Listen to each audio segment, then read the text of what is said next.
Emitió su veredicto respecto al reclamo de Chile, el reclamo de Perú. Bueno, confirmaron lo que ya habíamos hablado muchas veces, ¿no? Ratificaron a Ecuador en el Mundial. Ecuador de todas maneras va a estar en el Mundial. Se desestimó el reclamo chileno, el reclamo peruano. Sin embargo, han informado que se encontraron irregularidades en la documentación de Byron Castillo, de este jugador ecuatoriano que, bueno, había dudas respecto a su nacionalidad colombiana. Encontraron que hubo irregularidades en la inscripción de Byron Castillo como jugador profesional, pero eso, sin embargo, no impide que Ecuador vaya a jugar el Mundial. Lo que sí han establecido son dos sanciones bastante peculiares. En primer lugar, Ecuador va a jugar el Mundial, pero en la siguiente ronda de clasificación van a tener 3 puntos menos, van a comenzar con 3 puntos menos, digamos. Otra multa, digamos, otra sanción que les están poniendo es precisamente una multa. Tienen que pagar 100.000 francos suizos. El franco suizo está casi a la par que el dólar. Un franco suizo cuesta $1 con 2 centavos más o menos. Es más o menos una multa de $100.000 que tienen que pagarle a la FIFA, pero también tienen que resarcir económicamente tanto a la Federación Peruana como a la Federación Chilena con una multa de 10.000 francos suizos a cada uno.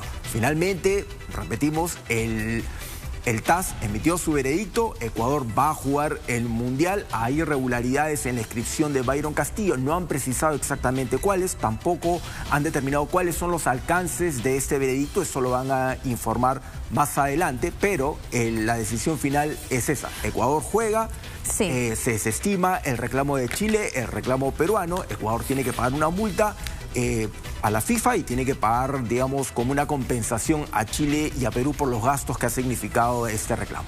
Claro, y yo recuerdo que hablábamos de este tema demasiadas veces porque había una preocupación, había expectativa de parte de la ciudadanía, hinchas, evidentemente, de la blanquirroja, y siempre decíamos que era poco probable que el TAS pueda definir sobre que pueda definir sobre la autenticidad o mejor dicho, sobre si Byron Castillo, para decirlo en concreto, nació o no en Ecuador. Decíamos que eso era más bien algo que tendría que ver la justicia ecuatoriana y, en fin, el TAS no podía analizar mucho más allá, a pesar de que se puedan mandar investigadores. Competencia, decidir si él era colombiano o era ecuatoriano. Sin embargo, y creo que es lo que sorprende también, son los términos que se utilizan finalmente en este documento, donde entonces nos deja a todos con la boca abierta, y para aquellos que recién se enganchan les voy a mencionar. Lo que dice aquí es, en concreto, la formación arbitral llegó al convencimiento de que el lugar y la fecha de nacimiento del jugador, hablamos de Byron Castillo, eran incorrectas, ya que el jugador nació en Tumaco, Colombia, el 25 de junio de 1995. Es decir,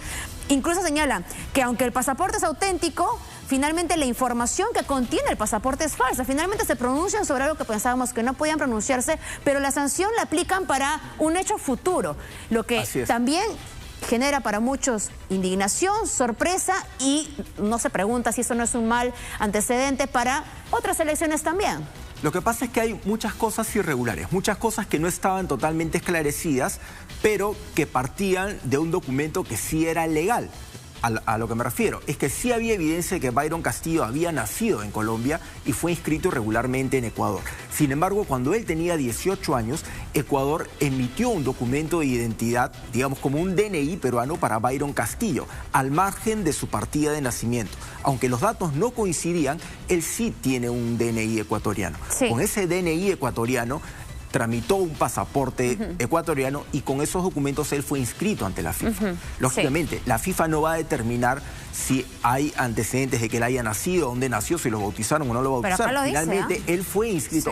A lo que me refiero es que él no va a determinar, no está dentro de sus competencias determinar si él ha nacido o no en Colombia, porque él ya tiene una inscripción por la selección ecuatoriana. Si hay irregularidades en ese proceso, eso ya lo tiene que decidir Ecuador y no está dentro de la competencia de la FIFA, que es lo que finalmente ha dicho el TAS, que de alguna manera nosotros habíamos comentado.